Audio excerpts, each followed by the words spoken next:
All right, hey everybody, good morning. Buongiorno. So I'm surprised we're here already. It really went by so quickly. So I'm glad you're all here. You're gonna have a fantastic time in January. We have a lot of people here to speak with you. Do you want to just say hello and introduce yourself? Good morning, everybody. I'm Paula. I'm from AIFS Study Abroad. My name is Shauna, and I'm the director of the Student Health Center here. I'm Sonia Lubicic. I'm the humanities instructor. Getting to go with you all. And I'm Mike Hillman. I'll be teaching Art 103 Renaissance. Great. So we'll have Shauna speak to you, and she just wants to talk about self-care and wellness. Go ahead. Thank you for coming. Good morning. Morning. Morning. I'm so excited for you all. I'm the director of the Student Health Center here, and got the privilege last winter to experience study abroad, and it was life-changing for me. So if this is the first time for you all, it's, really take everything in, but also I would like for you to be mindful of self-care, because you're going to be in a new environment, and some of the things that we take for granted, like maybe even the time change can possibly affect your mood. Really, and if you have any history of like anxiety or depression, I found that when I traveled last time with the students, that a lot of people we didn't have this conversation. But if we had a do-over, that we should have this conversation. So if you have any anxiety or depression, or if you're taking any medications, make sure you let your teachers know. If you're having mood changes, you're going to be away from home. This might be some of your first time away from home for so long.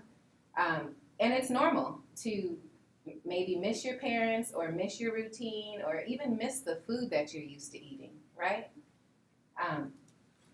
So I first wanted to say that. And if you notice any changes in not only your mood, but maybe your roommates, because all of you are just learning each other, right? You're just getting to know each other. Please share with each other. I'm kind of feeling lonely, or I'm missing my mom, or whatever. It's okay. Share with your roommate so that they can in turn share with the instructors, or share with your instructors directly, okay? I have a form that I'm going to pass out. It's just very simple. It's your name, your email, your phone number, if you have any allergies, if you take medications, what you take them for, and your plan for them while you're abroad. And I would like for you, it's voluntary, but it's all to just help support you while you're abroad. So you could give them to John. It's completely confidential. It'll stay between the teachers who are going, myself, and John. But it's just, it's like an emergency information. You remember when you were in the 5th grade, you went on a field trip, your mom had to sign something? But you're 18, so you do it. But if we don't know you, they don't know you yet, they don't know anything about you per se, it's good for them to have an idea of how to support you, so that you have the best experience that you can possibly have, okay? So that's the one thing. The other thing is, if you take prescription or over-the-counter medication on a regular basis, you should take that medication with you. Make sure you have enough for the month, okay? Maybe even a couple extra, because if one rolls someplace falls, just make sure you have enough. Marijuana is legal here for medicinal purposes. I don't know, it's not legal everywhere. It's not legal there. And you don't want to get caught up at the airport with those dogs in customs. I'm just saying. You will have a whole slew of people mad at you. Okay? So don't do it. Don't take it with you. Be mindful. Don't try anything while you're there. I don't know, what's available, but, be mindful of all of those things. if you're on birth control, make sure you have enough to take with you there because you don't want any lapse in that too. And I think the other thing was, make sure if you take your medications that you take them in their original containers. Because, you know, Customs does do random checks and it's just easier. If you have some pills in a baggie, then they'll confiscate them and then you won't have them. Do you have any questions? Yes. She has asthma and it hits her when the weather changes. Okay. In colder weather, when she breathes cold air. In case of an emergency, and she's gone to your health center several times for breathing treatment. Yeah. So It's okay. if there's an emergency, what happens? So you need to make sure, that's good, because you're gonna be doing a lot of walking. I don't know what the weather is like. Make sure you have your asthma medication. And listen to your body. She's not the only one with asthma, I'm sure. Asthma is not, you know, you're not the only one, so don't be embarrassed. Make sure that you take care of yourself. Wrap the things that you can do. Put a scarf around your neck. Drink lots of water. Take 2 inhalers. Keep one with you at all times. Put one in your suitcase, but keep one with you at all times. And if you are having a hard time, tell someone. That's the biggest thing, because you guys are gonna it's 4 weeks, you're gonna like bond. So just tell someone, like, I'm not feeling good, can you tell one of the instructors? And then the company that you travel with, they can take you to the doctor if you need to. Yeah, it's not uncommon, but, you know, just don't be embarrassed to ask for help. That's the biggest message here. Don't be embarrassed to ask for help. We're all in it together and here to support each other. Don't be sorry. Have a fun, safe trip. What you put in is what you'll get out of it. Enjoy. Thank you. Thank you, Shauna. Thank you. Appreciate it.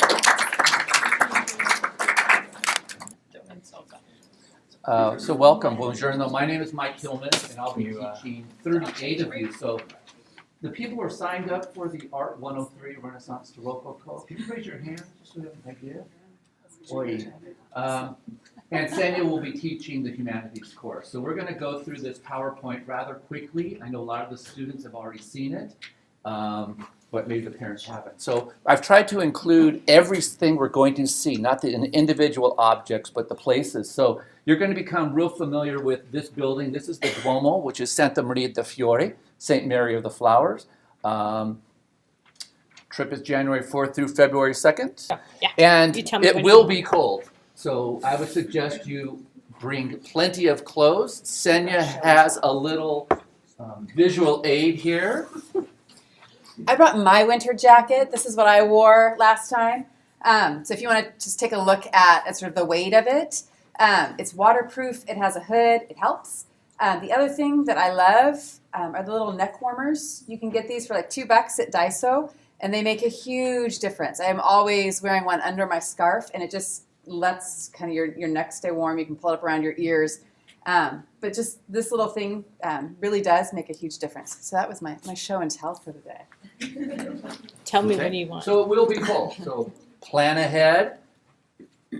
So again, Senya Lubacek is the instructor for the humanities, and I will be teaching the Renaissance art history.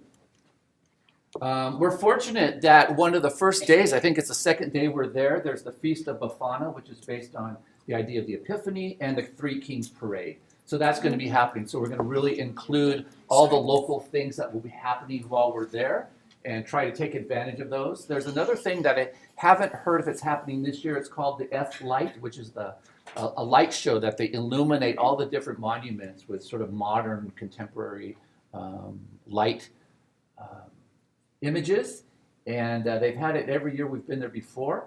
One of the main things we're going to go look at is, again, the Duomo. So this is the backside, the apse of the Duomo, and this is just a shot of the interior. So we're actually, I think, about the third or fourth day.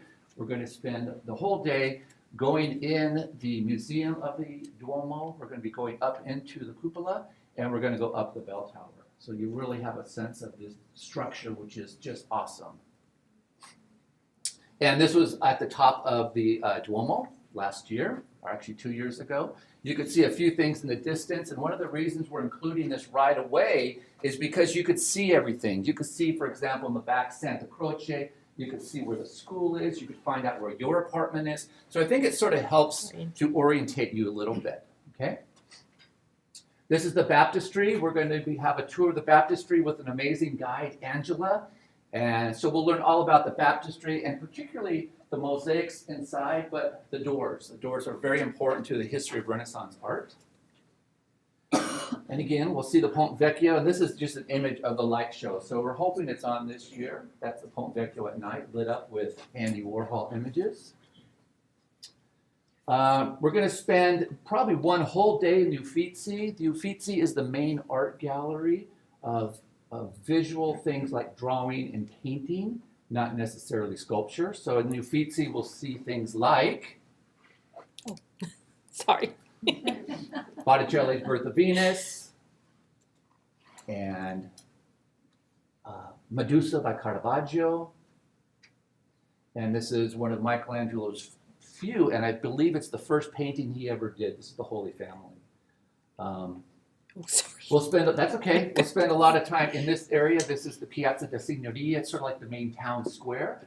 We're going to spend some time looking at the fake David here, but we're going to look at the real David at the Accademia later. This building, it's hard to see. It's called the Lanzi Loggia, and there's several sculptures that will look there. We'll look at Gian Bologna's Sabine Women.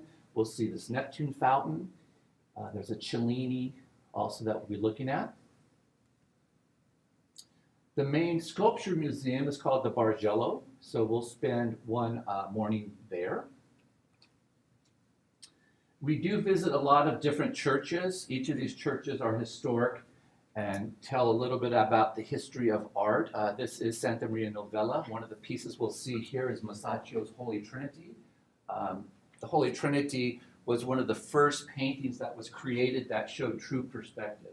So at this point, obviously, we have no TVs, we have no cameras, we have no way to record things. And so when the people saw this three-dimensional structure painting, they almost really thought it was real. So we'll see how Masaccio really changed the course of art history with perspective. Santa Croce, which is pretty much adjacent to where the school that we'll be at is located, has a lot of things we'll see there. It is the burial place of Michelangelo and Dante, Machiavelli, but also it's a beautiful proto-Renaissance church, and it's also famous for, I don't know if I have an image of it, but yeah, there's the interior.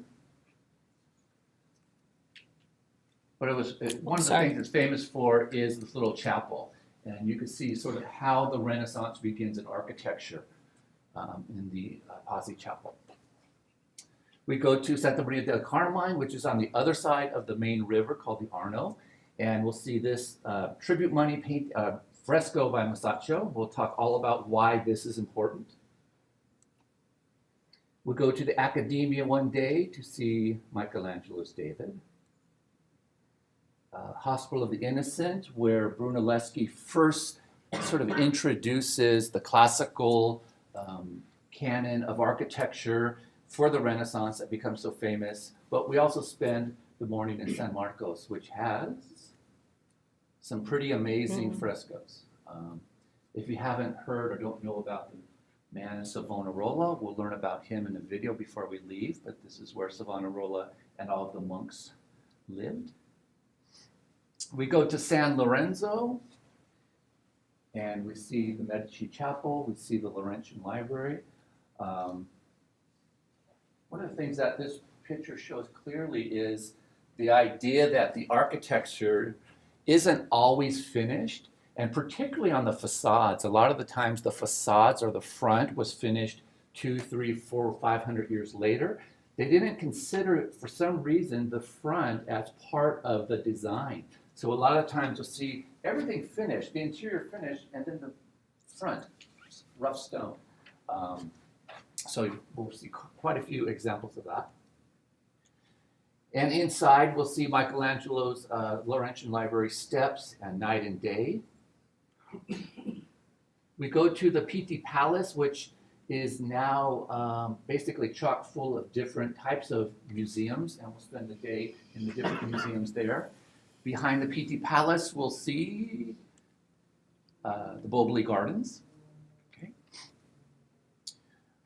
One of the really fascinating buildings is the Orsa San Michele, and it's fascinating because this is basically was developed as a granary, and they later had a competition to put in each of these niches sort of symbols or artwork that referenced the guilds. So this is actually the Stone Workers Guild, and this is one of the images they created, or sculptures they created, and we'll see why this is so important. You can basically see the history of Renaissance art and sculpture if you walk around the building, and most people, as you see here, walk right by it. It's like, no, this isn't 600 years old or anything, but we just walk right by it. Okay. We go to the Medici Riccardi Palace, and look at the only person taking notes. Senya, the teacher needs to take notes, not the students. They're so focused on learning that they don't need to take notes, right? But we spend the morning in the Medici Riccardi Palace. And one afternoon, we take the bus. It's about €1 or €2. And we'll go up to Fiesole, which is just a little mountain town. There's some Roman ruins up there, and it's just pretty much spectacular views from up there. On the other side, this is where Fiesole was, on this side of these hills. There's a little sort of a landing area called Piazza Michelangelo. There's spectacular views and photo opportunities. At the top of this hill area, there's this church, San Minianto a Monte, St. Minius of the Mountain. If you are, or if you're not, Catholic, or if you just want to hear Gregorian chant every afternoon about 4:30 or 5, the monks sit in the little chapel underneath, almost like a grotto, where the remnants of St. Minius are located, and basically sing and chant and say the Mass. So it's pretty powerful. One of the things I'm going to do different this year, I've been fortunate to go to Italy with Citrus several times now. I've always heard there was 9 different Last Suppers, or Cenaculos. So as part of the art history class, what we're going to do is we're going to try to visit all 9 of them. Okay, so you'll see how Leonardo da Vinci's sort of influenced the later ones, and how maybe these ones influenced Leonardo when he created his famous one in Milan. Another example, and a third example. We do take a day trip to Siena, and we go inside the Sienna Cathedral. There's the group 2 winters ago. You can see everyone's all bundled. Well, you could if you look quickly. Even though it's a sunny day, everyone's bundled up. We all have our coats on. People have hats on, scarves, boots. So it's a good shot to see how the other people dress. Leave your flip-flops at home this time. Yeah, leave your flip-flops and mini skirts at home. Okay, the same day we go to San Gimignano, which is probably most famous for the towers. And this is a shot of San Gimignano in the summer. It's going to be a little different in the winter when we're there. And then I would highly recommend, if you aren't or haven't signed up for the side trip or the weekend excursion in Rome, to do so. We see St. Peter's, things like the Trevi Fountain, St. Teresa next to see by Bernini. I think what you will end up, what I did, and the 2 art historians we have here at Citrus basically have fallen in love with Bernini once they get through Rome. Everyone talks so much about Michelangelo. He was great, yes, he was great. But once you start seeing Bernini's work, you're like, oh my God, this man was far greater artist than even maybe Michelangelo.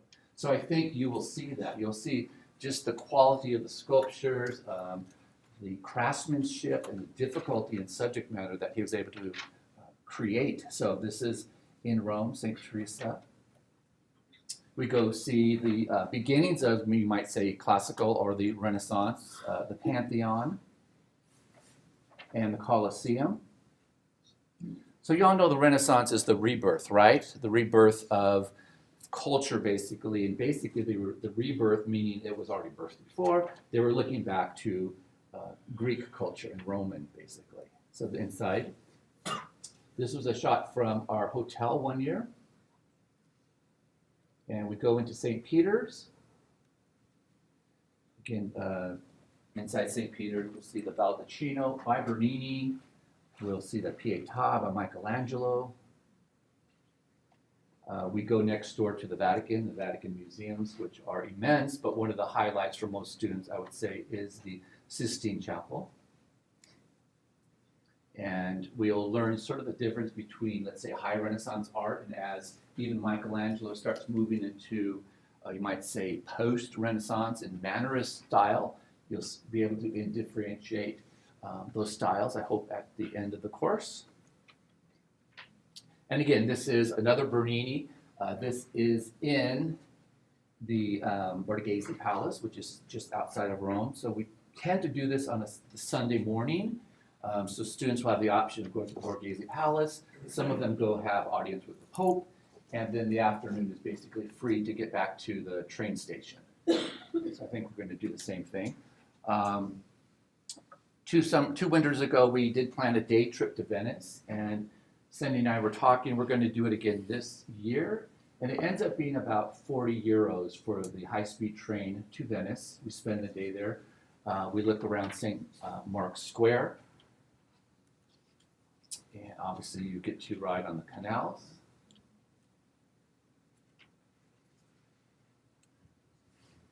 And one of the stops we're going to make is to see these Bellini paintings, which are in situ, which are in the site where they were created for, which is one of the few times the artwork has remained, you might say, where it should be.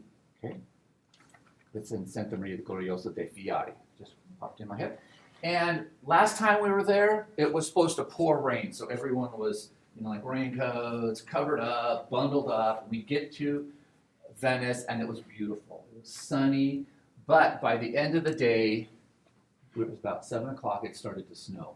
It's one of the few times that it had snowed in Venice. And so this is one of the students, and just look at her face. She's just like loving every minute of it. So, love it. Again, not as part of the formal trip, but we take a side trip to Pisa. And the main cathedral in Pisa, the baptistry, and the bell tower, the leaning tower is the Campanile, which is, a lot of people don't realize that. The same day we go to Lucca, and Lucca is a beautiful little town. And what's really, you might say, extraordinary about it, it has a wall around the whole city that you could ride your bikes on. So this is a group of girls riding their bikes. Obviously, this was a summer program, a little different dress. We'll also take you, for those who want to go, on a weekend to Assisi, and you'll see where St. Francis is buried. And then a little more of the logistics of the program. This is actually the classroom, and I think it's a 14th century building or so. I'm pretty sure, yeah. So the building we're going to be in is, 500 and some years old. Marta is still with the program, so you'll meet Marta. We do an Italian cooking and wine tasting courses one evening. This is actually in San Lorenzo Market.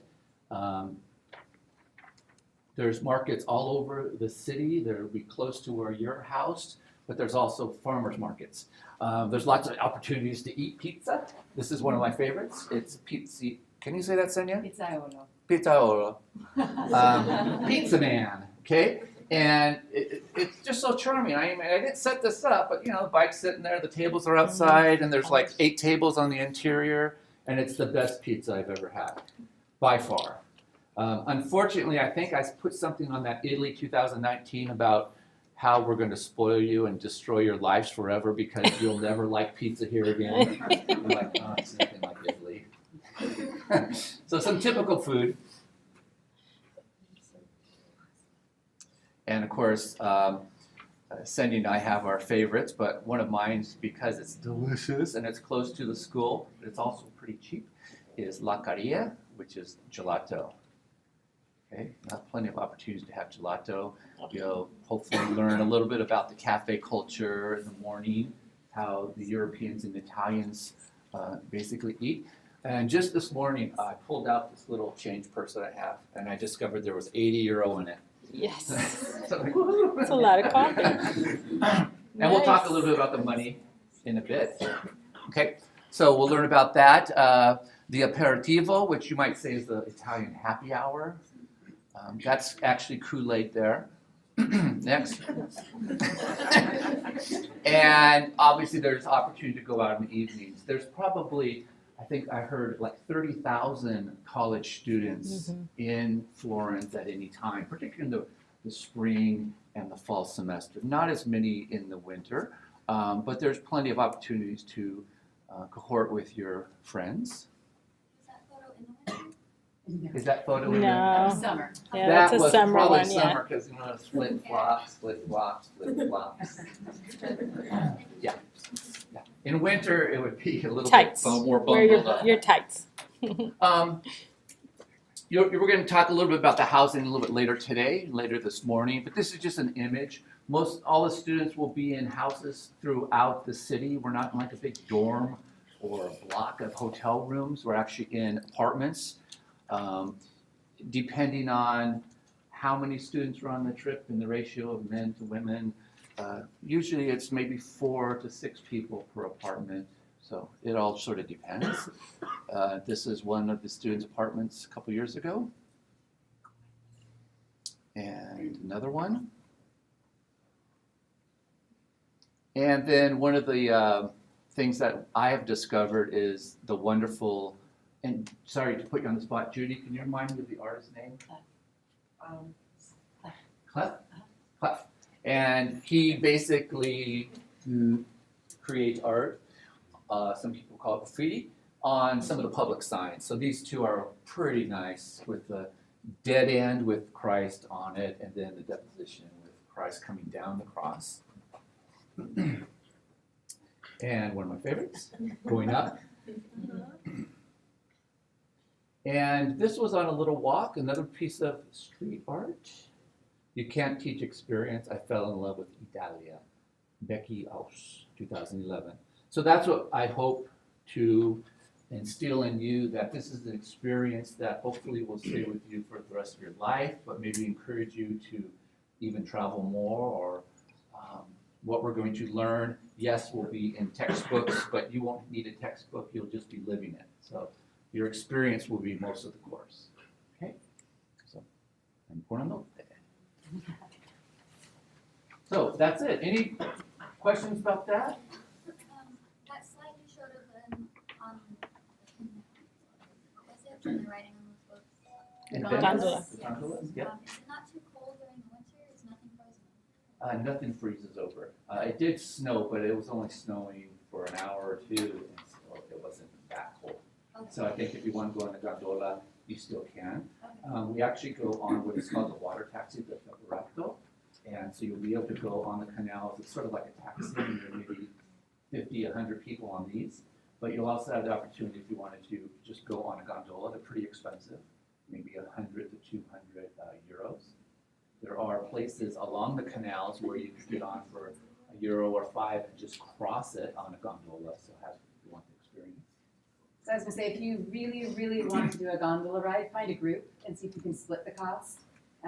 So share the burden of the experience. And the gondolas will have heavy blankets that you'll hold on your laps, and they'll try to keep you cozy in the winter. And there'll be gondoliers who.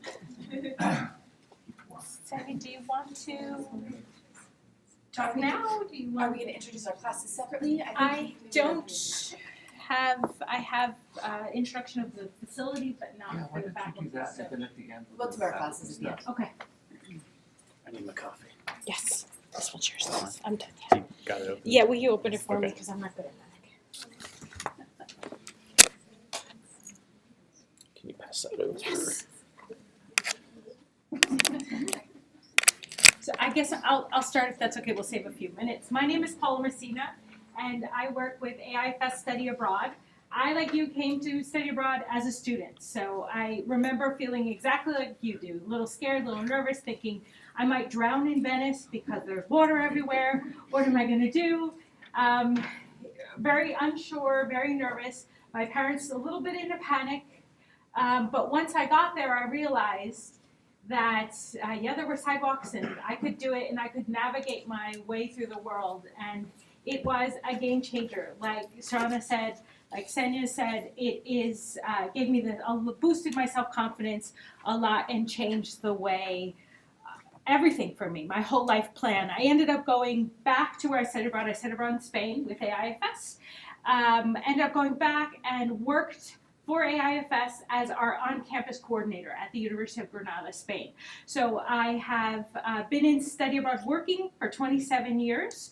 23 of it on campus working directly with students. So I have a lot of advice for you today about what to do, what not to do, what to watch out for, and a lot of advice for parents as well. Last winter, my son went on both my sons actually are students here at Citrus College. My son went on the Costa Rica study abroad with Shauna. So I know also what it's like to be a parent and have your child far away on study abroad. So we're going to walk through the logistics of study abroad, what to expect. If you have any questions, please feel free. It might be something that I forget to talk about.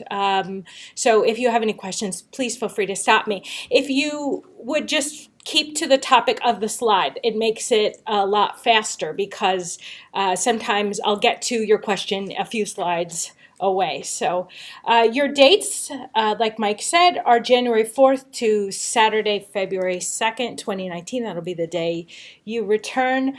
I don't have anything more to say about Florence than what they've said already. You're going with two of the experts. In AIFS, they are famous. They're the dream team. No, really. Our staff in Florence adores them and are thrilled when they lead a group of Citrus students. So you are going to see one of the most beautiful places in the world with two of the best. So good for you guys. That is a picture of where you're going. So to get to the logistics and the practical, AIFS group flight, so all of you who have signed up for the group flight, which is all but 15 of you from what I understand, will be departing on Friday the 4th on Delta Flight 78 from LAX at 12:07 in the afternoon, p.m. That means you want to be at the airport by 9 a.m., which means you need to leave, you need to calculate. It's a Friday morning, there's lots of traffic. I'm thinking, knowing LA traffic, you better leave now. But you need to leave early enough so that you get to the airport 3 hours ahead of time. Parents might want to park and get you checked in. Remember, you have to go through TSA security, and so it does take time. You want to get to your gate at least. They start to board generally international flights like this about an hour prior to departure. So you'll be boarding probably around 11 a.m. The flight, it does not go to Florence Airport directly. It is a smaller regional airport. It can't land big planes like the one you're going to take from LAX. So you will be going through Amsterdam. So you'll fly into the Amsterdam airport. You'll arrive, it's an overnight flight. You'll arrive the next morning at 8:30 a.m. and then depart at 10:05 a.m. and arrive in Florence at 12:05 p.m. Your faculty will be on the flight with you. Okay, Mike, that's right. Mike will be on the flight with you, which is really nice. That doesn't always happen, so it's great. You'll have faculty to fly with you. The itinerary for this is on the AIFS portal. How many of you have logged into your AIFS portal? All of you? Yay. All right, excellent. So in the program documents section, you'll be able to find a copy of this itinerary. We will actually send you a printed copy of the ticket confirmation. Remember, there's no such thing anymore as an actual airline ticket. It's just an e-ticket, and you'll have a confirmation number. We'll be sending you a copy of the itinerary and the ticket confirmation confirmation number, plus some beautiful green luggage tags, which help us identify you when you get to Florence about 10 days prior to departure. They will be mailed actually by UPS. They'll be sent to your permanent address that you gave us. Once you arrive in Florence, you'll have AIFS staff meet you in the Florence airport and transfer you to the apartments. Now, you're all saying, but I didn't do the group flight, right? So what do? There are 15 own travel students. If you know your flight itinerary, which hopefully you do by now, you have your flight itinerary. It would be a great thing if you emailed it to us at florence@aifs.co.uk. Please copy down that email address. Super important. Everybody should copy down that email address, actually, florence@aifs.co.uk. We have an additional server. It's not .com, it's a .co.uk, which is .com in Britain, and there's our server for our European programs is that one. Okay, so please include your name in the subject line plus Citrus College in the subject line. It helps us easily organize our groups. And after we receive your itinerary, we'll send you clear directions on how to get from the airport to your housing. And you have some bus opportunities. You also have taxi opportunities. So we'll detail all of that for you. We will then also be able to send you your your address, right? So on travel day, and this goes for everybody, like I said, make sure that you're there 3 hours before departure. Make sure that you know your e-ticket confirmation number, have your passport on you, don't pack it. Make sure that you are aware and have packed appropriately according to airline rules. So your checked luggage is a maximum of 1 piece at 50 pounds, right? And you can get on Amazon, you can get little luggage scales. I don't actually have one of those. My thing is if I can pick it up, I know it's under 50 pounds. For some reason, I can't pick up 50 pounds. I don't do weights. I should, but I don't. So, but make sure because they will weigh your luggage. If it's over 50 pounds, you'll either have to remove items or pay for an additional piece of luggage, and that can be really expensive. It depends on, each airline has different fees. Also, watch your carry-on size. A lot of people like to pack additional things in their carry-on and make them really large. You'll have more overhead on the international flight, but remember you have a Europe regional flight from Amsterdam to Florence, and it will be a smaller plane with smaller overhead, and the luggage, the carry-on restrictions for that flight probably will be less than for the international flight. So my advice is to make it a medium-sized backpack, or smaller. If it's a roller, make sure that it's one of the smaller size rollers. If not, they won't let you take it as a carry-on and you'll have to check it and pay the fee, all right? In Europe, they're pretty strict about the luggage in the inter-Europe flights, okay? Yes, sir. So the young lady in the slide before this, she had it looks like she had A two roller, cases yeah. and a backpack. Yeah. So did they allow that, or are they going to count the backpack as a carry-on? The backpack generally is a personal item. You can generally take carry-on plus a personal item. She's probably carrying it as that. Thank you. I should probably tell them to remove that photo. That would be the best. But this might be a group that did actually just do one transcontinental flight. Because you have that layover, and that is something that's unavoidable because of the Florence airport. You know, for our groups going to Madrid or Barcelona, they can often do LAX to the city directly, and they don't have to worry about size. But you guys do. So my recommendation is a medium-sized backpack or a very small roller. But you can also bring a personal item. You can bring a purse. You can bring a laptop bag. So you can have technically 3. All right. When I travel, I always travel as if they were going to lose my luggage, right? So when I travel in my carry-on, I always carry something to sleep in and a complete set of clothing for the next day. My luggage, luckily nowadays with technology, it's very uncommon for luggage to be lost. But the one time I did have my luggage lost and I had to start a program the next day, I had to sleep in my travel clothes, get up, take a shower, put back my travel clothes, put them back on, and then do the whole day orientation. I was miserable. Lesson learned. So I always talk about this. Pack something to sleep in, pack something to change in. Undergarment, socks, and something to wear the next day. All right. You don't need to pack shoes. You can wear that over, but definitely pack a change of clothing. Pack your medication in your carry-on, right? Like Shauna said, in the original packaging that it comes in, especially if it's prescription medication. And if you are traveling on your own and you are delayed, it's really important that you have that Florence at AIFS.co.uk email programmed into your email address list, and you can let us know if you're delayed. If you're traveling on the group flight and there's an issue, you do have faculty right there, but if you were somehow separated, then email us. Let us know what's going on, okay? As far as be patient, right? Traveling is a hassle. It always is. It is for everybody. So be patient, listen, stay aware, follow the rules. You know that airline travel, you have to be polite, patient, but aware of what's going on. Gates change, things happen, so you have to stay aware and relax. You'll get there, right? After we pick you up, we'll take you to your apartments. Remember that you'll have your check-in for your apartments. And so our staff in Florence has a great sense of humor. They've prepared this PowerPoint for you. Elevator, what's that, right? Remember, a lot of the buildings where you'll be living are centuries old, so they probably don't have an elevator. There is no porter that will follow you from the airport. Carousel to the outside to your housing. You'll have to carry it all on your own, so make sure that you can manage all of the pieces that you bring with you. Okay.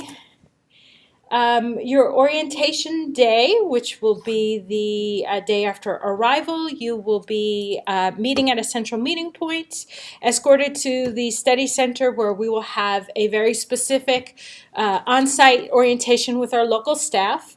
They'll go over safety and security. They'll go over what to do, what not to do in the city, how to do things like take public transportation. They'll also go over the history of your new home. We will have time in the afternoon to see the Three Kings Parade, so you'll be able to enjoy that once a year tradition. And then your classes will begin on Monday, January 7th. You'll have your first day of class with Citrus faculty. Your staff will be there. We'll have regular office hours to help and advise as needed. You'll be given your full itinerary of everything that is included in the program. We'll also do a walking tour of Florence and an evening welcome dinner. If you have any dietary requirements, any allergies, then you're a vegan, a vegetarian, something like that, you have to let us know.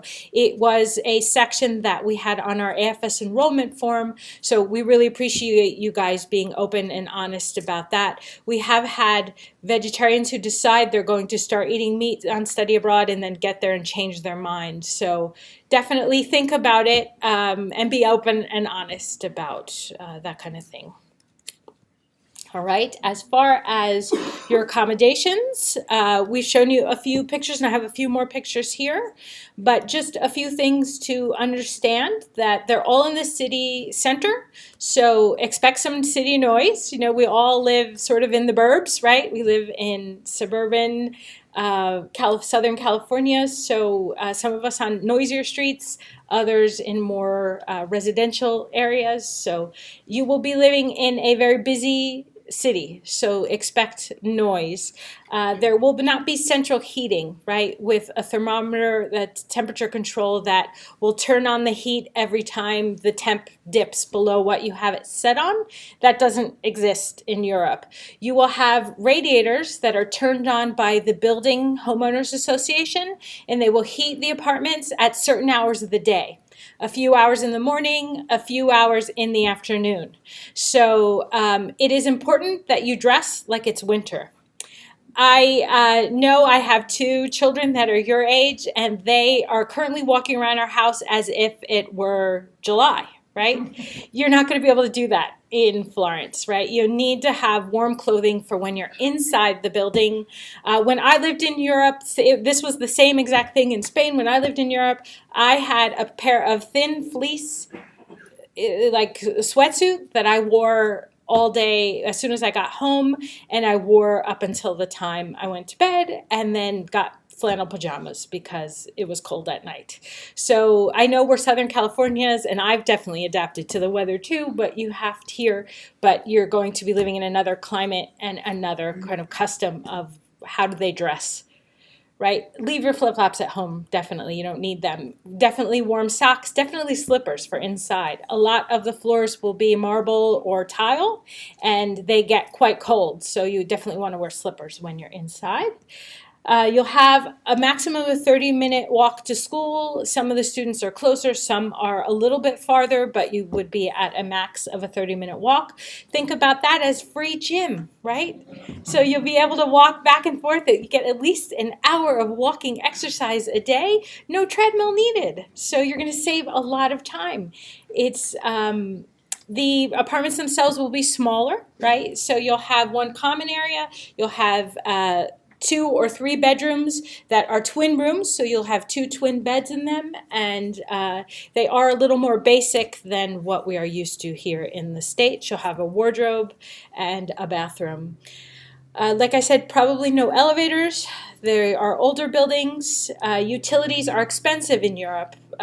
Incomes are lower. Utilities are about the same rates, a little bit higher, so people do tend to try and conserve energy a lot. So that means when you're not in a room, you turn off the lights. That means if it's daytime and the sun is out, that you open the shades and you use natural light instead of turning on all the lights in the apartments. You're not allowed to have overnight guests, and that is a safety and security thing. You know, you cannot bring strangers home because it compromises the health and safety of your other students in the apartment. You're in charge of the cleaning. So if you do not clean the apartment reasonably, pick up, not leave huge messes, especially when you depart, you might be charged a cleaning fee that could be taken out of your room damage deposit. So make sure that you don't leave messes. And I could show you photos, but I'm talking about students having goodbye parties with lots of bottles and making lots of mess, and then leaving the next day for the airport without picking up their mess, and that they got charged a cleaning fee. All right?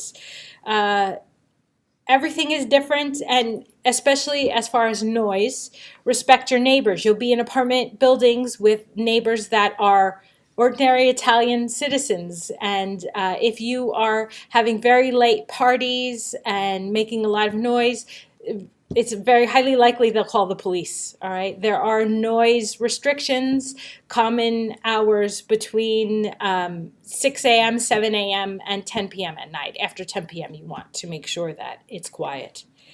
All right. Any roommate requests, please email us at florence@aifs.co.uk.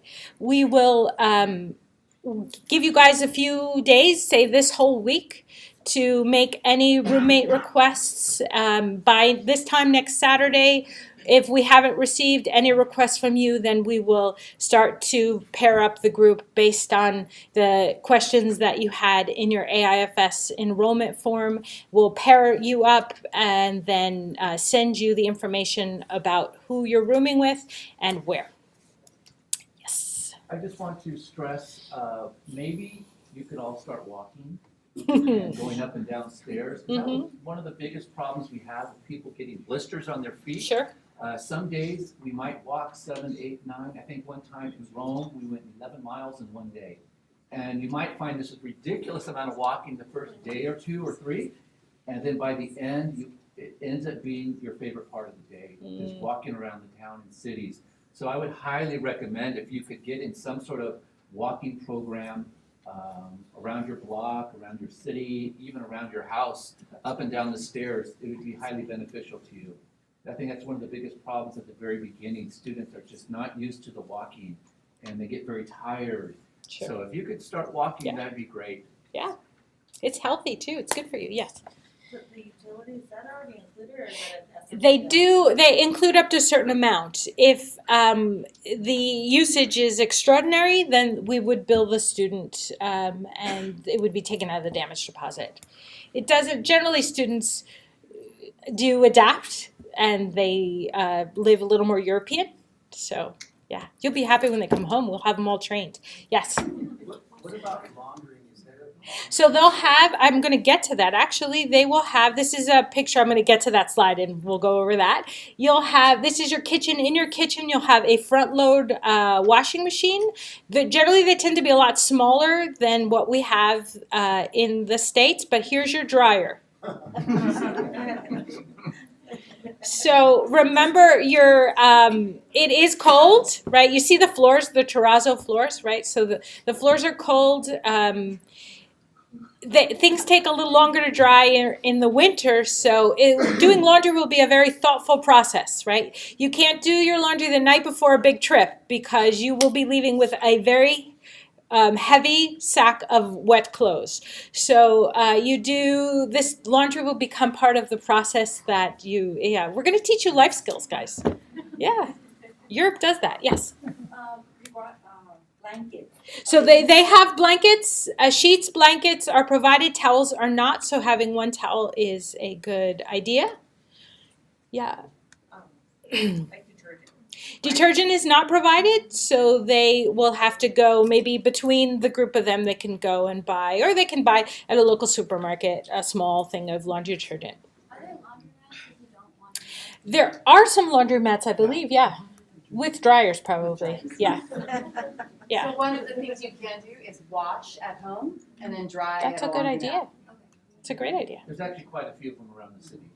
And it does help if you just need the clothes dried. You just go to the laundromat, put a couple euros in, and leave the clothes there, go have a cappuccino, come back, and you're all happy. But do be aware that the wash cycle is extraordinarily long Yes. Yes. in Europe. You might be used to a 20-minute wash here, and there your washer may run for an hour and 20 minutes. Your clothes will be really clean. But it just takes a long time, and if you open the door because you're impatient, you will flood the apartment. Yeah. So let it run its course and Right. have a couple cappuccinos. Yeah.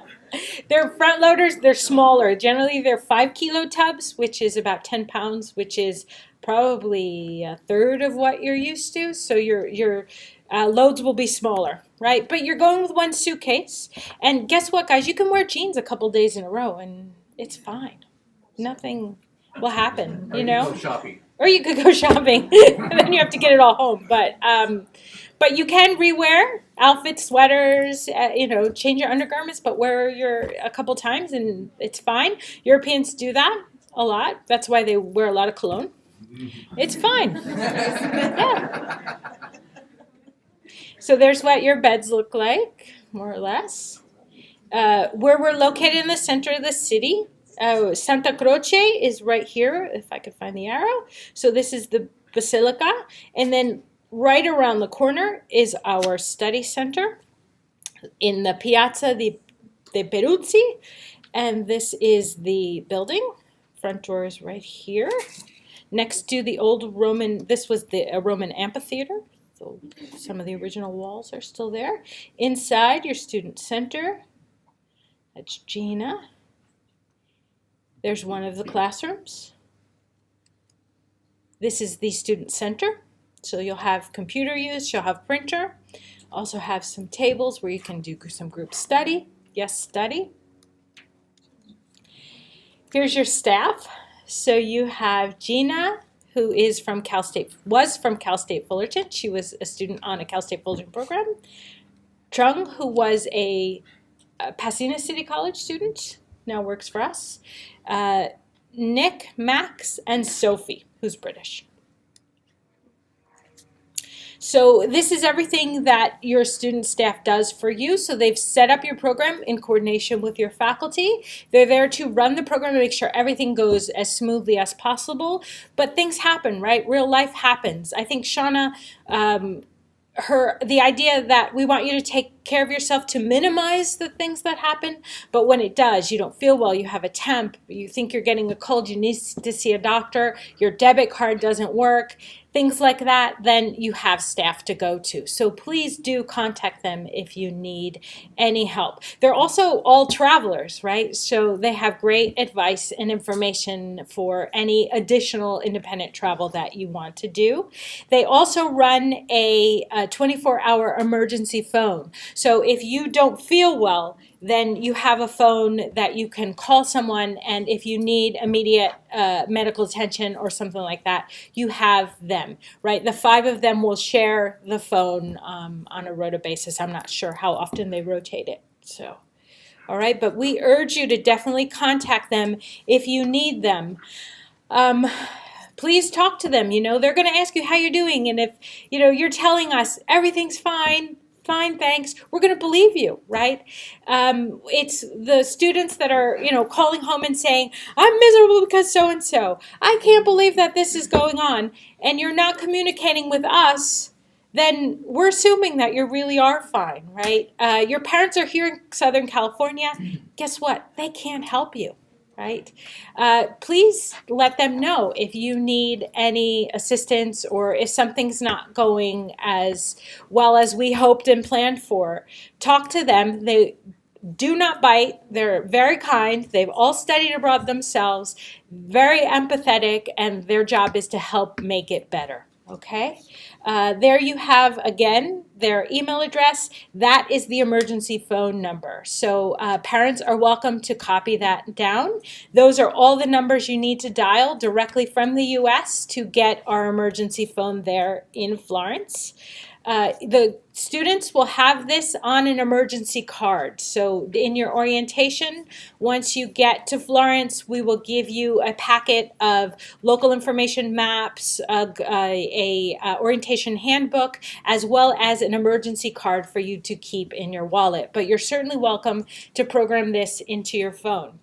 When students put this under AIFS, we're generally the first in their contact list, and we get butt dialed a lot. So please be careful how you list it, because it is an emergency phone. When somebody calls this phone, my head would explode when this phone was dialed, right? That would mean that it was like the bat signal, right? Somebody was in jeopardy and I needed to jump into action.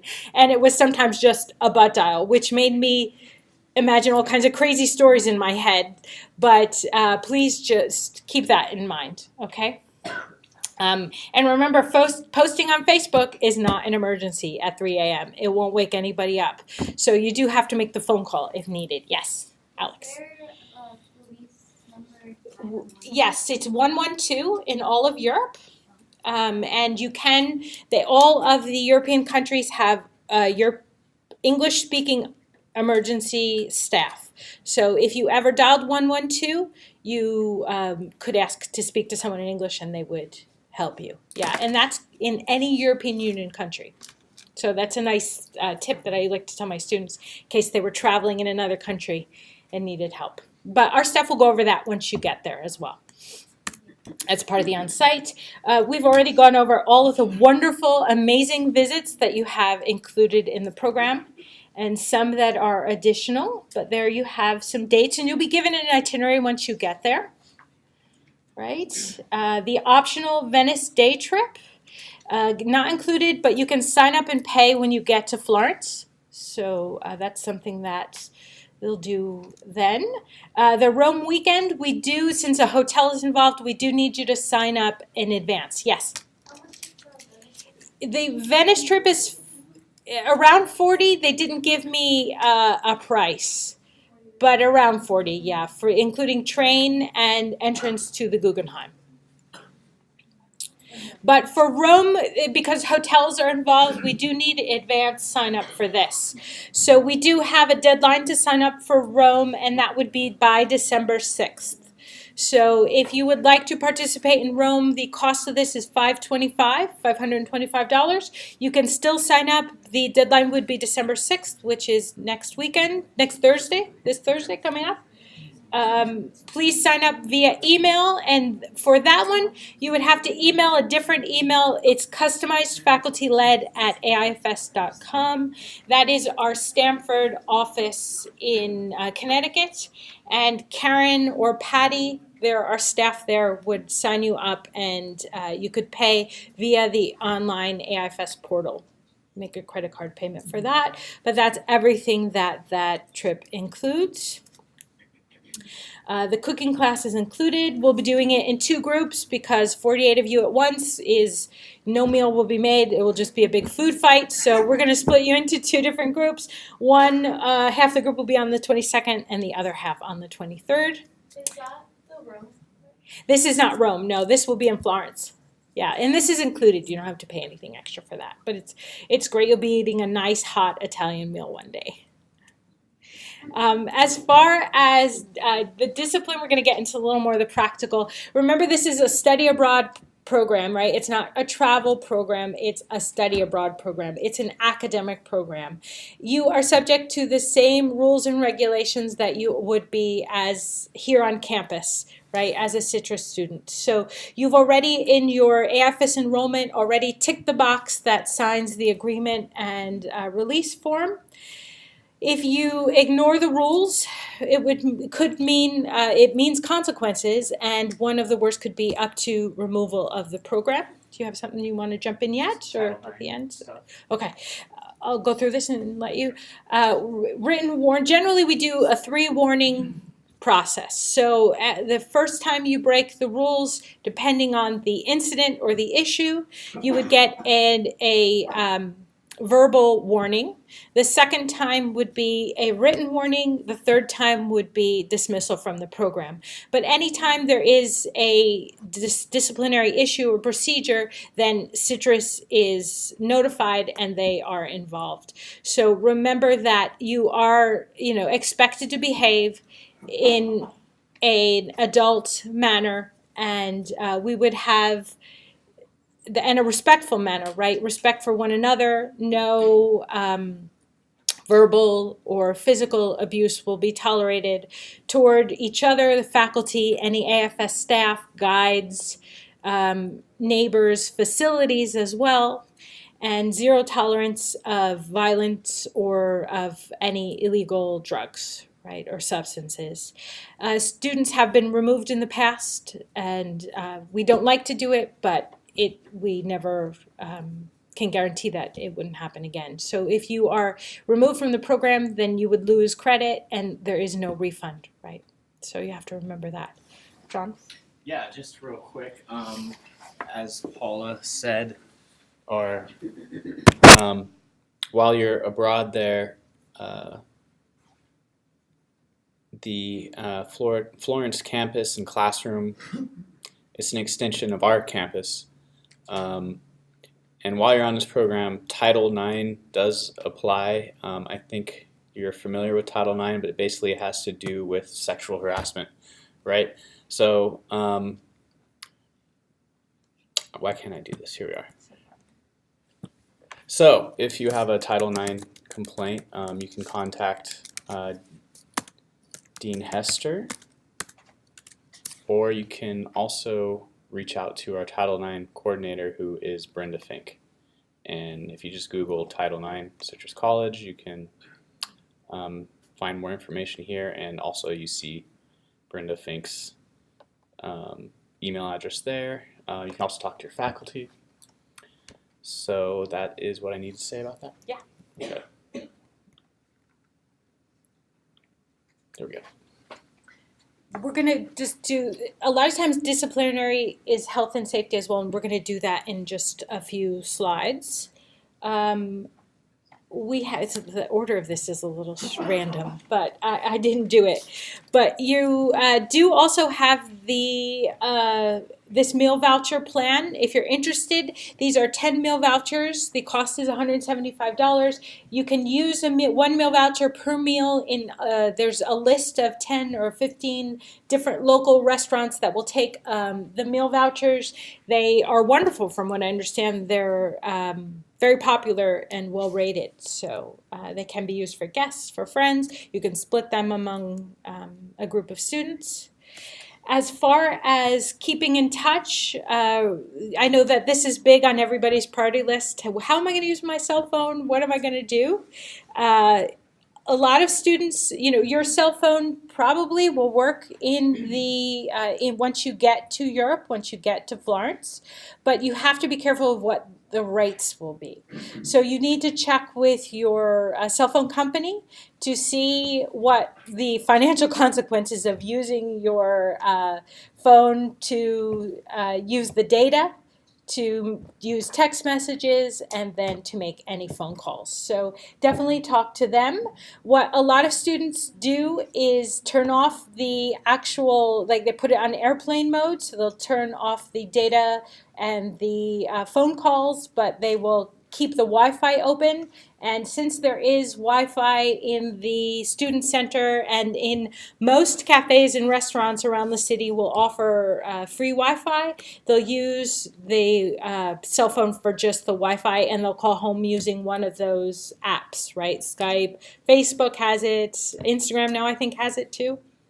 Alex? I was just going to mention, I have a handful of people that have traveled across the world, and WhatsApp has been the most reliable, and I have older people in my family that aren't familiar with other things Yeah. like Skype, they have Yeah. It's just very user-friendly. Yes. So WhatsApp is been popular for years across the world, never kind of came in this country, but in Europe, everybody has WhatsApp and everybody communicates on WhatsApp regularly with one another.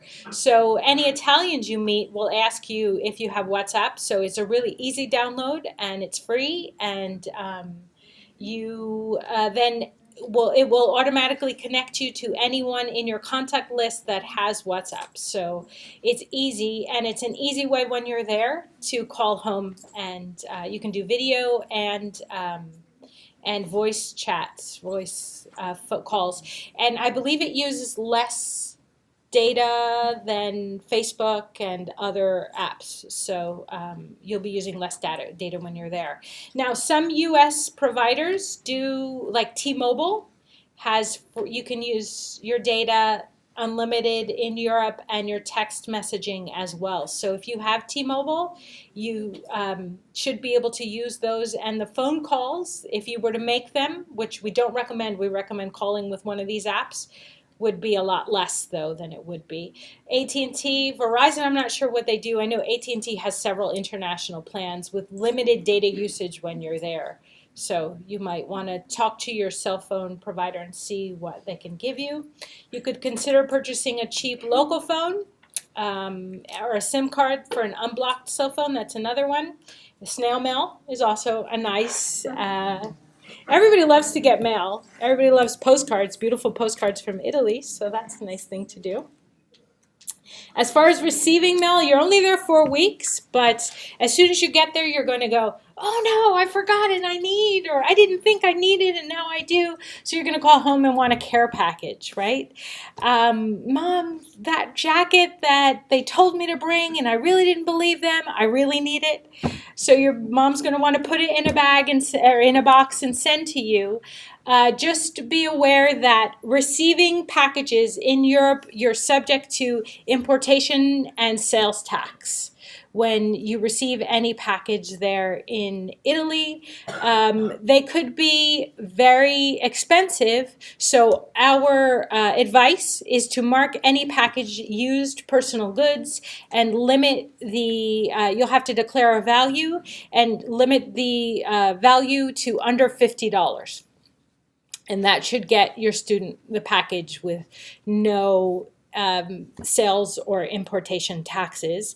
Know that USPS does take at least a week or two to receive packages, that it's not very quick. And definitely avoid mailing any medications, any cosmetics, any foods, or electronics. Those will be stopped and taxed. The electronics will. The medicine, cosmetics, and food, they're not allowed to be imported into Europe. They will be returned. So don't send them. Definitely ask our staff. They can give you equivalents of your favorite cosmetics or your favorite foods. You can find nearly everything. I mean, globalization that's the beauty of globalization, right? You can find all kinds of stuff in Italy. Yes? How would you suggest bringing home a bottle of wine for like my parents or something? So according to, that's U.S. Customs, when you come back, technically you have to be 21 years old to be able to bring alcohol back into the United States, and you're limited to, I think, 3/4 a liter. Which is more or less a bottle of wine. That you can check U.S. Customs regulations on Department of Homeland DHS.gov. Department of Home. You could just Google import customs regulations. Yeah, and you'll find them. So regarding the last slide, I didn't catch it. Was there going to be Wi-Fi at the apartment? Yes, you'll have Wi-Fi at your apartments. Good. Sorry, I missed that. Wi-Fi at your apartments, Wi-Fi at the student center, and in many local restaurants, cafes, hangouts all over the city. You'll have a lot of open Wi-Fi. Okay. Some cafes you might have to make a purchase and they'll give you the login, but yeah, but you'll find a lot of. But your home's full. What you do want to know, and I guess they didn't put that on my slide, is that download speeds are, sorry, was there one? Download speeds are lower. Every time they give me one of these, it's completely changed. But download speeds are much slower in Europe than they are here in the States. So if all 4 or 6 of you are all streaming or trying to stream, let's say that, maybe one of you will be able to stream, but then the other 5 won't be able to. Talking on the phone, WhatsApp uses less mega data, whatever that is, so it's easier for that. But you might have to take turns and sort of stage. If you all try to do anything but kind of surf the web at once, it could be difficult. Okay, just so you know. Also talking, because we will be on a 9-hour time difference.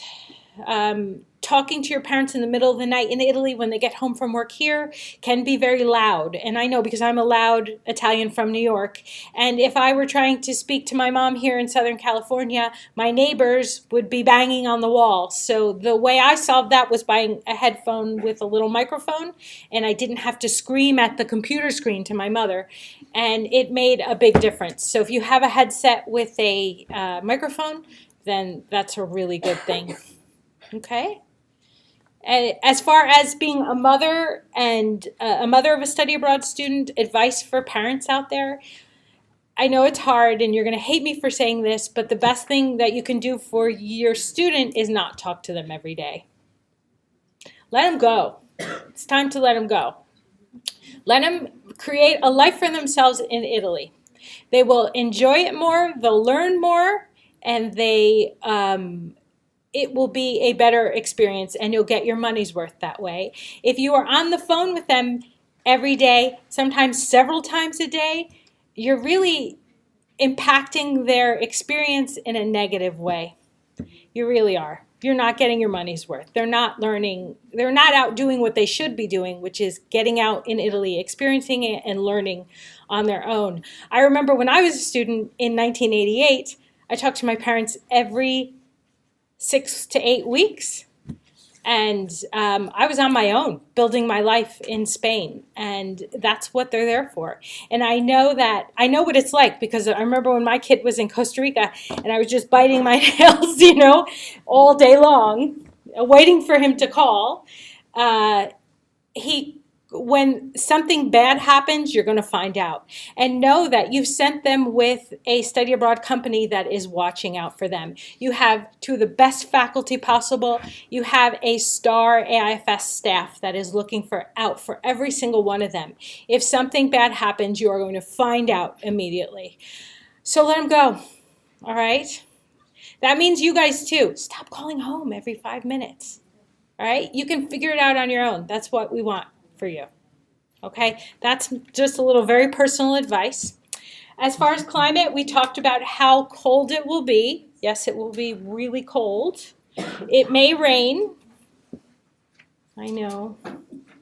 Plenty of walking. It's good for you and it's free. All right. So those are the things. Don't say we didn't warn you.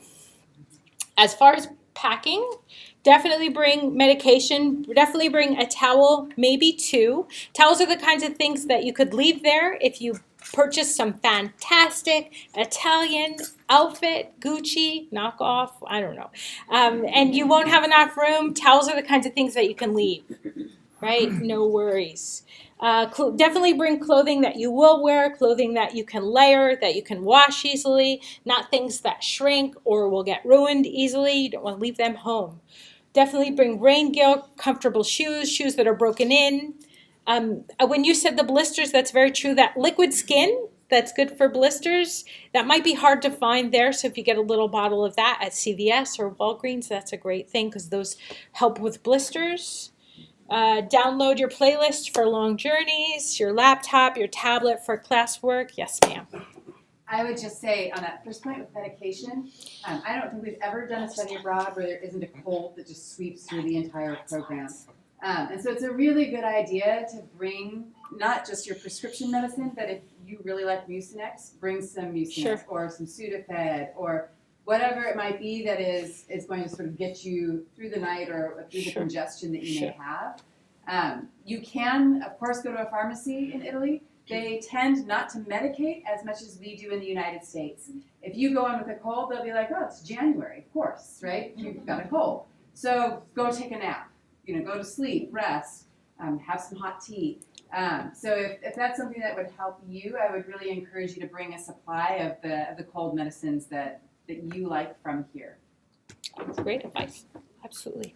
We're going to do a little bit more of health and safety too. Yes, sir.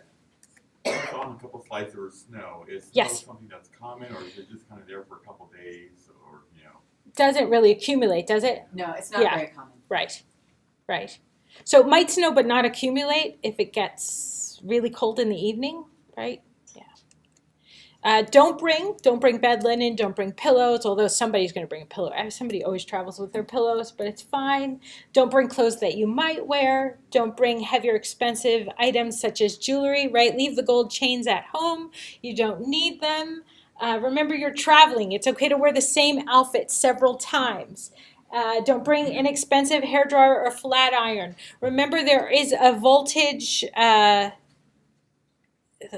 Where am I? Yeah, there is a difference in voltage. So in the U.S., all of our electronics are prepared for 110 voltage, which is the jolt that they get every time you plug them in the wall. Once you plug your appliance into a Italian wall plug, it will get either 220 to 240 volts. So it will get double what it was built for, essentially.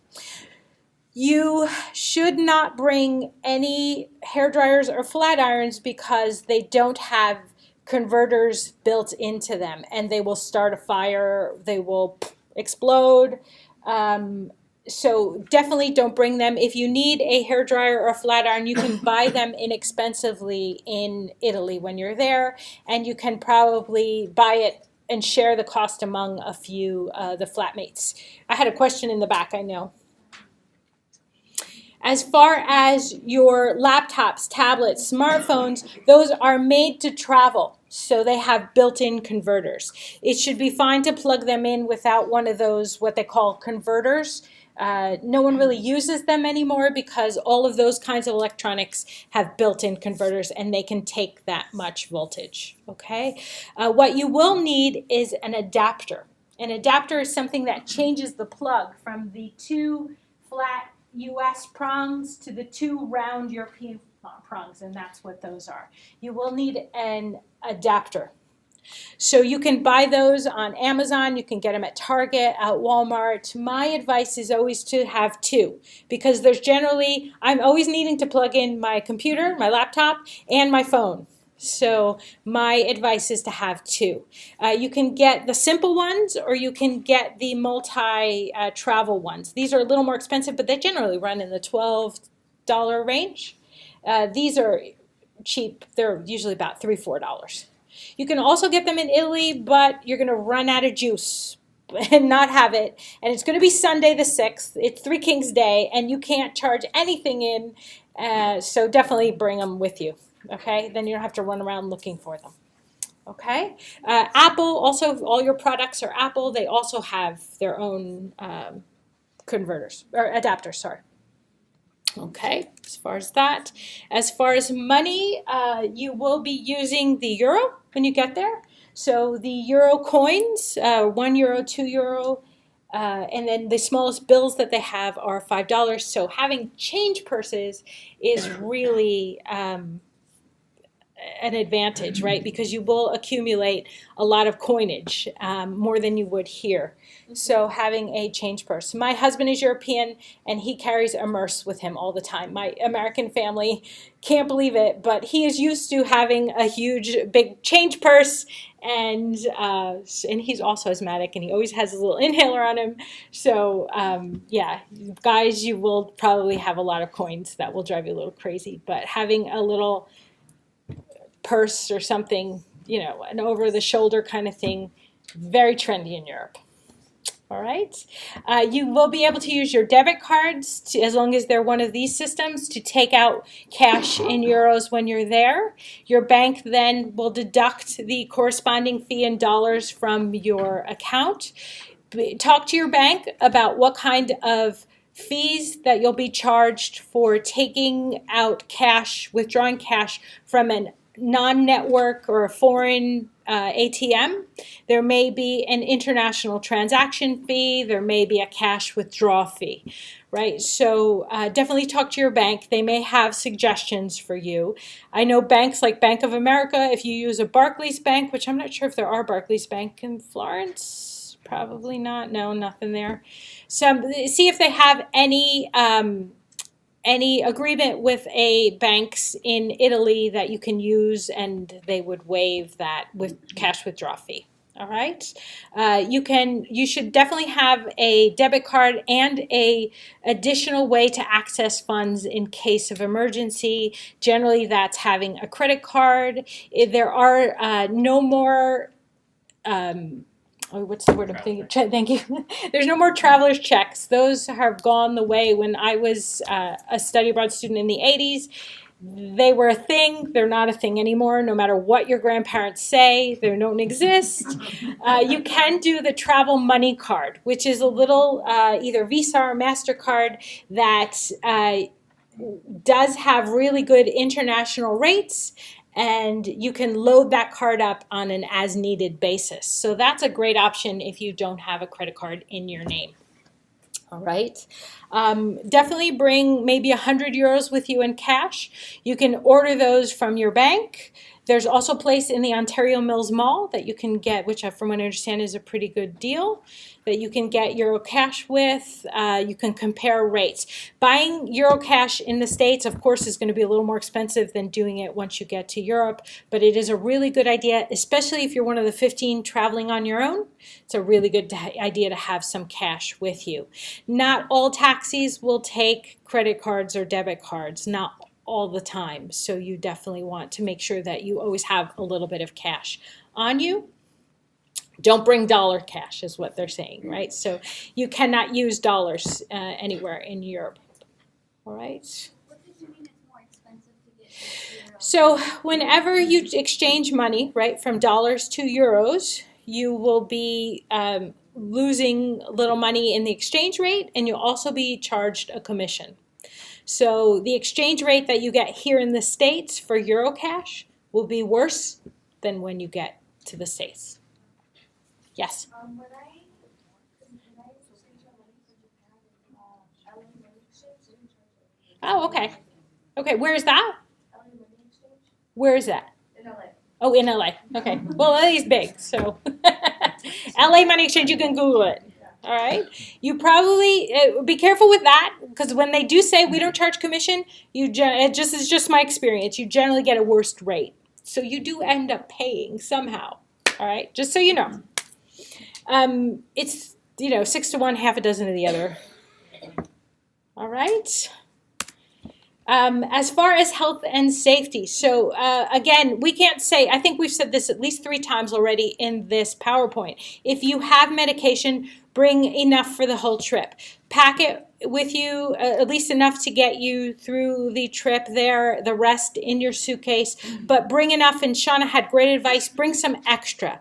When you are jet lagged, when you've changed countries, you've changed cultures, you're away from home, possibly for the first time, your body has to go through a process of adjustment, right? So it is normal not to feel exactly like yourself for the first few days until you adjust to everything. You're going to a completely different climate too, and that affects your body. It triggers illnesses sometimes. So definitely bring enough. I had a student who had a serious hemophilia, and he had found that he took, and I know that's a very serious illness, but he needed extra medication than he typically took because his body was adjusting.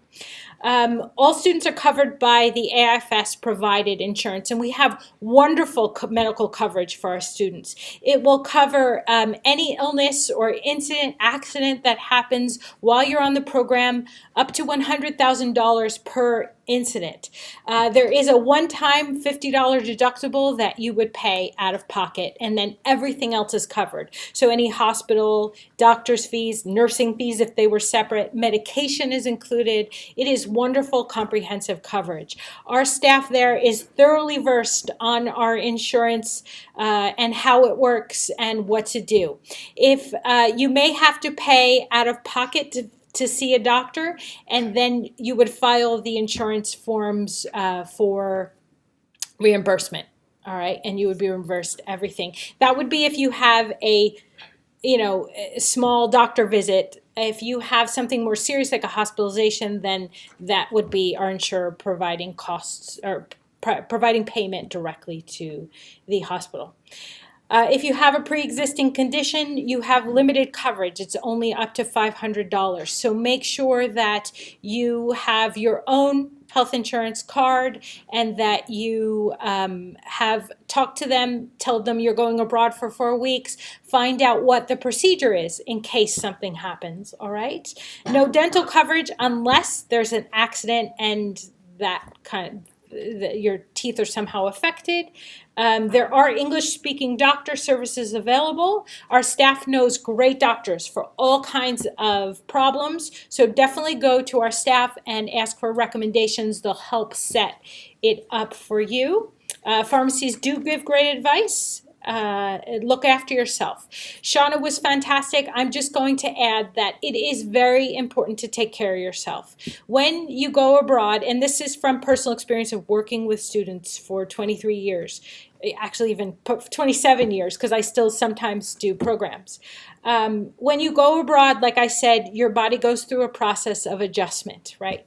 It is really important that you take care of yourself. That means eating properly. Remember, no meals are provided. You have kitchens, but you're out and about and you're busy, and it's easier to eat, a slice of pizza.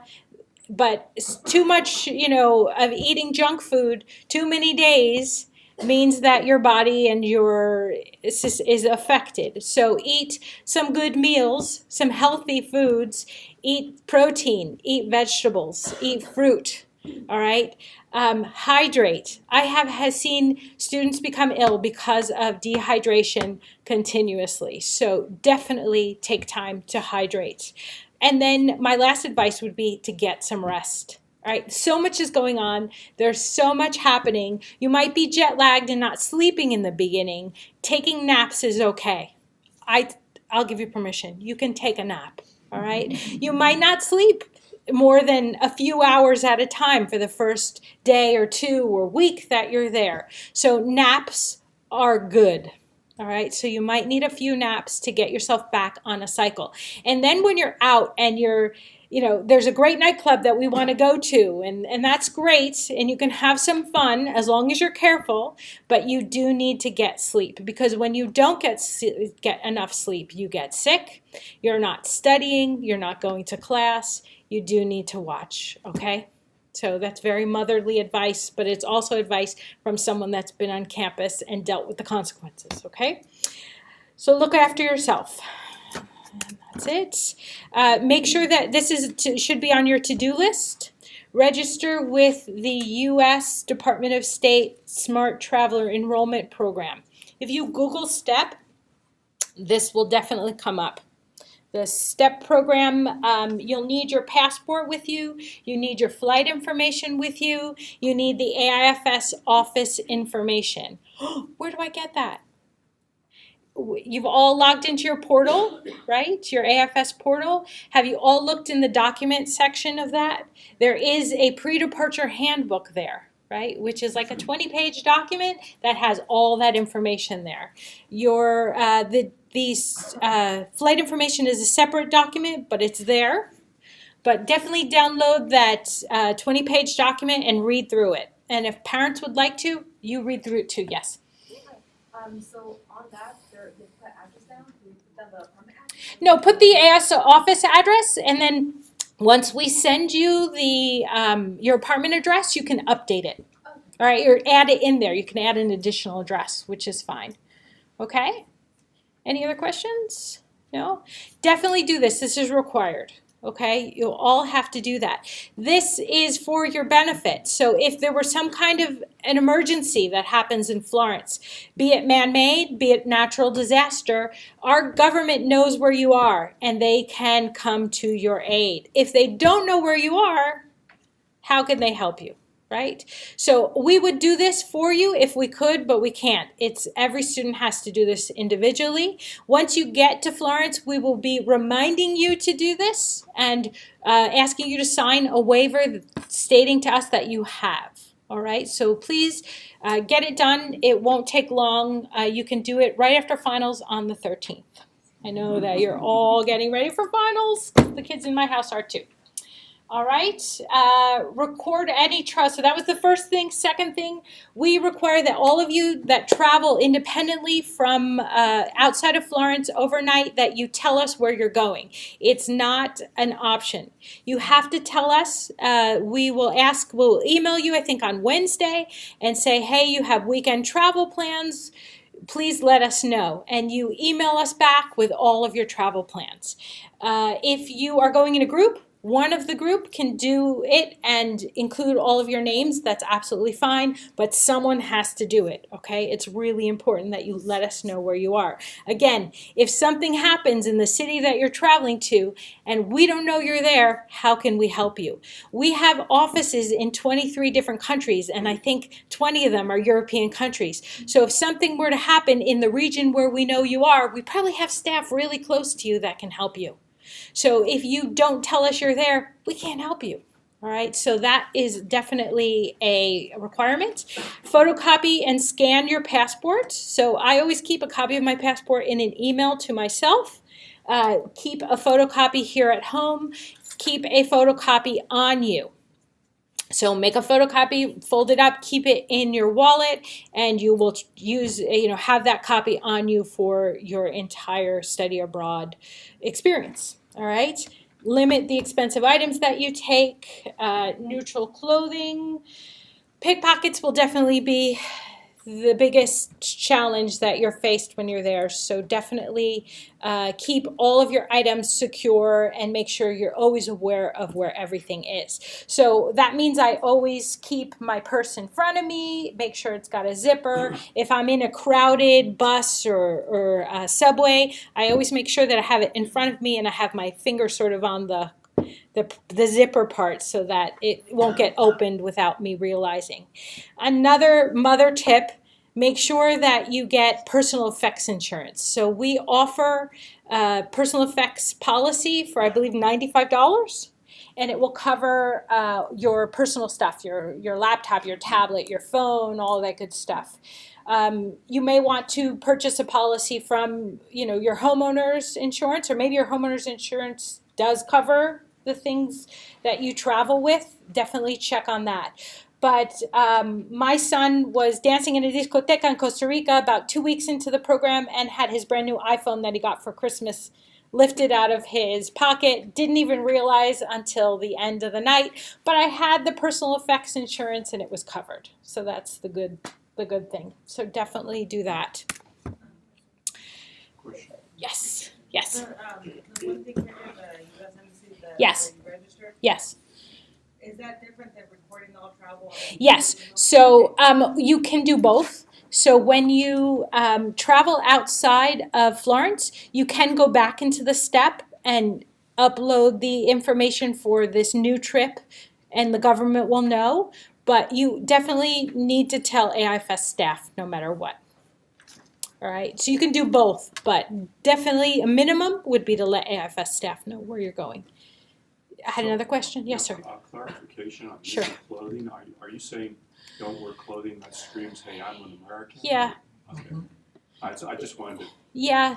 That we put in there when the U.S. invaded Iraq in 2003, and we haven't taken it out since then. I don't feel that there's a real anti-American sentiment like there was at that time, but it is always good to sort of blend in and look like a native as much as possible. It makes you less of a target for anything, right? Any kind of pickpocketing, theft, or anything. Anything else, like wearing college sweatshirts or sweatshirts that say Università di Firenze and that kind of thing, they're going to know you're American because this Italian students don't generally wear that. Italian students will probably look dressed up to you guys, you know. So, yeah. All right, cultural differences as far as that. I mean, we've covered a lot of that, but know that you'll do a lot of walking, that customer service probably isn't what you're used to here. You probably will have, waiters be less attentive, shop people be very attentive, ask you what you want a lot, follow you around a store, that's common. Definitely check the refund or return policy after you purchase an item. Not every place has a mandatory refund or return policy. Definitely check that out. Expect smoking. All right, a lot of Europeans still smoke. In restaurants and things like that, I'm not really sure about in Italy. Less. Right, but you'll find it. Definitely expect a language barrier. So it is a great idea to learn some key Italian phrases, right? How to ask for things, how to ask how much things are. That's a great idea. Food will be different. But again, in globalization, you'll find a lot more products, maybe a different name, a different brand, but you'll probably find what you need. Ask our staff. A lot of them are from Southern California and live in Italy. They probably know all of what to get and where. And differences can be positive, right? If we wanted the same old, we'd stay home in Glendora. So expect things will be different. All the apartments are non-smoking, right? And All the apartments are non-smoking, yes, that sir. includes vaping. Yes. Okay. Yes. Yeah, that's it, guys. What's the worst crime that has ever one of the students, except besides being pickpocketed? That's a good question, and I will finish with this. I think that your students have to take, your children, you guys, have to take care to ensure your own safety. You have to take responsibility for yourself, right? Which means acting in an appropriate manner and keeping your wits about you, and alcohol, which is something I didn't get to, which is a health and safety issue also. The amount of alcohol that you use will directly impact your health and safety. Right. So if you're all 18, that is the drinking age in Italy. So alcohol is cheaper there than it is here. It's more readily available. It's part of the culture, but the amount that you drink is entirely up to you. So if you are using so much alcohol that is impairing your ability to make smart choices, get yourself home safely, things happen. All right. If maybe have a glass and something to eat, then generally you're fine, generally. But the medication you're taking, all kinds of things can, affect that. So you are each responsible for that. If you are using alcohol to the point where it affects your health and safety, and we are worried or we feel that your health and safety are in danger, that is a violation of the code of conduct, and we can remove you from the program and send you home. No refund, no credits. All right? And we are watching. We are watching. Okay? When you come to class every day, when you come to activities, we can tell. All right? The same with marijuana use and things like that, we can tell. All right? So you cannot. That is when bad things happen, is when students use alcohol or illegal substances, and then their ability to react is impacted. That's generally when people also notice, and that's when they take advantage of you. So that's when you'll find things happen in a club or on the street. All right, in all of my years of experience, 99% out of 100, a student they're impaired by alcohol or drugs when incidents happen. 99% out of 100. Thanks, guys. Buona fortuna. For my limited Italian, buona fortuna, and I look forward to hearing about you when you come back. All right. Yes. I think it would be a really good time for all of you just to stand up. Yeah, Maybe stretch there your you legs, turn around and meet somebody sitting around you. You'll be traveling together. So if we can pull everybody's attention back. We know it's a long meeting. We've got a lot to say because we're excited and we want it to go well. I just wanted to take a moment to briefly get my humanities students started. If you didn't come up and get a syllabus from me, I have printed copies, so you are welcome to grab one. So for the humanities students, we will have an active Canvas website. This is hosted on Citrus campus. If you are a Citrus student, and now that you're enrolled in study abroad, you should be a Citrus student, at least for the winter term. You'll have access to this. I've not yet published the class, in part because I'm trying to get through my finals, just like you are. It will be available as soon as finals end on December 15th, so you'll be able to log in and see everything that I'm showing you here.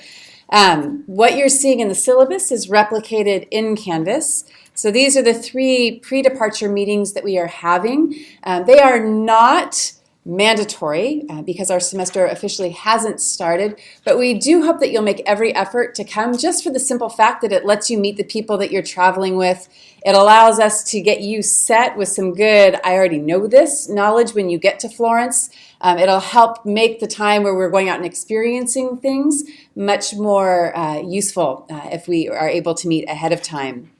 The syllabus that I handed out is also located here in our course basics.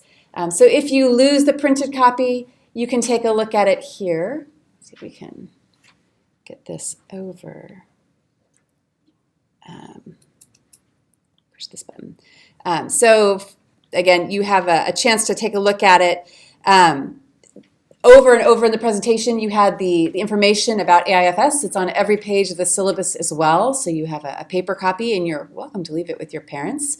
And then I will just say, right now, this is what our itinerary looks like tentatively, but part of travel is adapting to change and things that come up. So if something's closed, we'll adjust.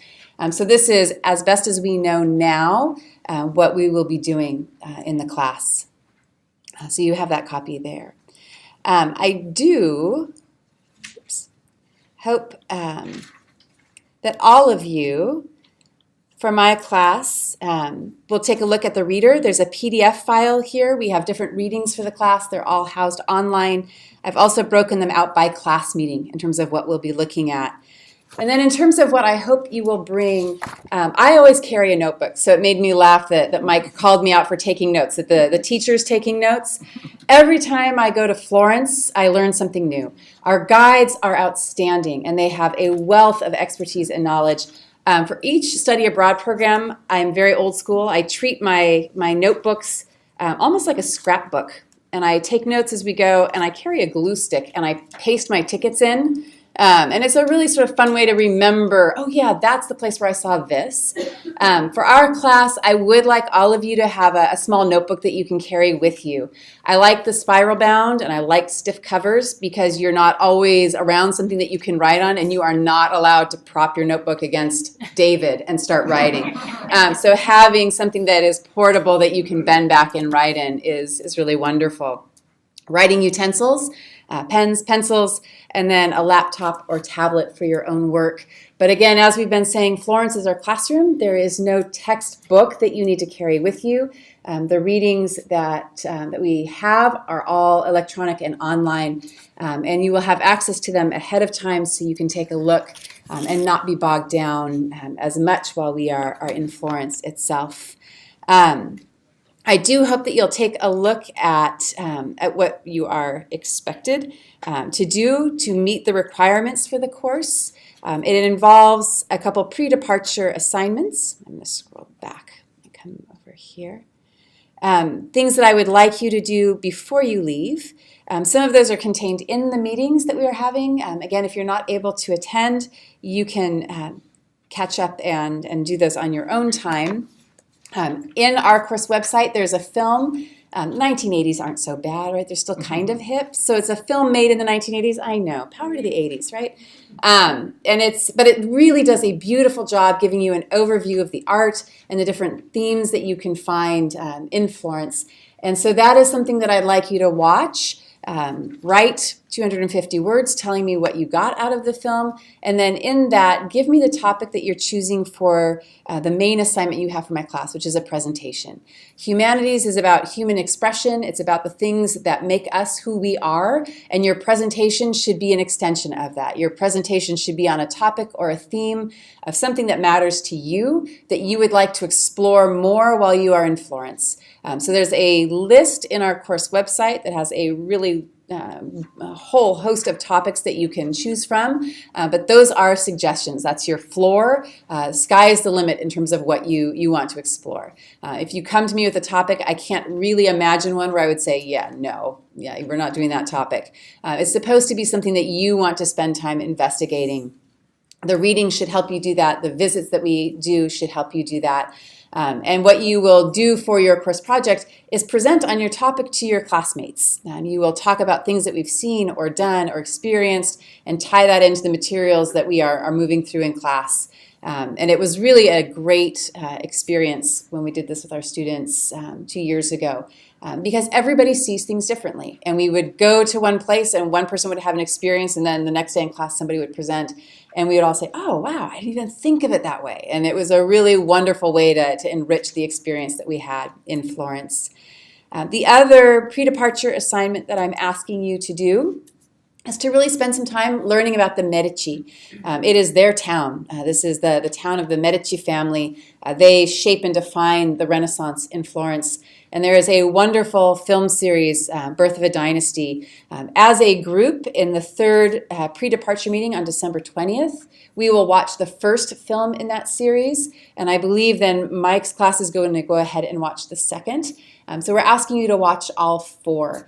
It is really well done, wonderful information. It will give you a sense of all of the contributions of the Medici. So your second pre-departure assignment is to, again, write and let me know what you're absorbing from that film series. And then once we are in Florence, we will, as much as possible, be using the city as our textbook, as our classroom. So we'll be spending most of our time going out and looking at what is there. One little thing I wanted to point out that I'm going to try, you're my guinea pigs in this, is a wiki page in our course website. And they're all titled, Can You Find It? So what I'm hoping you will do is when we get into seeing different things, if you find what I have on the page, you'll take a selfie of yourself with this, post it on the wiki page, and we'll sort of start a scavenger hunt around Florence around the themes and topics that we're looking at. So this is my new way to try to get you out exploring different neighborhoods, get your eyes open and what you're looking at. So Humanities 102, we will go over in more depth when we have our pre-departure meetings, but I just wanted to get the syllabus in your hand now so that you would know what the work is that I'm asking you to do. You are welcome and encouraged to contact me anytime. My email information is all on the Canvas website. I think I was more concerned with AIFS email as I'm glancing at this. But you do not have a no-fly zone in my world until December 15th. If you are looking at this and you have questions, let me know, and we'll start the dialogue now. So that is a really quick, in a nutshell, of Humanities 102, and I'll let Mike jump in. So the 3 class meetings we're going to have pre-departure. Again, they're not mandatory. I would hope everyone can make it.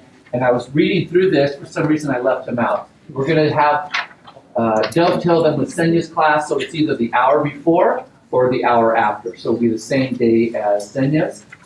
In addition, we're going to watch a movie called Cinema Paradiso, which many people have always said is the most beautiful romantic movie they have ever seen. And this comes from guys who have written, I don't watch movies, I don't watch romantic movies, it's the most beautiful movie I've ever seen. So we'll do that as a fun way to get to know each other, and that will actually be on December 28th. Also on Facebook, we have a page called Italy 2019. I found it was an easy way to communicate in addition to on Canvas, but in Florence, if you just put like, oh, we're all going to Masaccios for lunch, who wants to join? That sort of thing. Otherwise, it's hard because we're all throughout the city.